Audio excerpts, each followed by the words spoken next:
हुकूमत पाकिस्तान ने पाकिस्तान और अमरीका के दरमियान अस्करी ताउन के फ़रोग में अहम किरदार अदा करने पर कमांडर अमरीकी सेंटकॉम जनरल माइकल कोरेला को निशान इम्तियाज़ मिलिट्री के एजाज़ से नवाज दिया।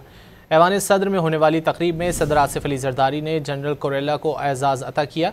ISPR ने बयान जारी किया कि जनरल कोरेला की बसीरत अफरोज़ क़यादत की बदौलत पाक अफ़वाज और अमरीकी सेंटकॉम के दरमियान इंसदाद दहशतगर्दी ताउन मजबूत जबकि दिफाई रवाबित को वुसअत मिली।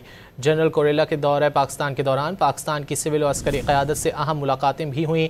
मुलाकातों में दहशतगर्दी के खिलाफ ताउन और दिफाई इश्तिराक पर तबादला ख्याल किया गया। हुकूमत पाकिस्तान ने पाकिस्तान और अमरीका के दरमियान अस्करी ताउन के फ़रोग में अहम किरदार अदा करने पर कमांडर अमरीकी सेंटकॉम जनरल माइकल कोरेला को निशान इम्तियाज़ मिलिट्री के एजाज़ से नवाज दिया। ऐवान सदर में होने वाली तकरीब में सदर आसिफ अली जरदारी ने जनरल कोरेला को एजाज़ अता किया।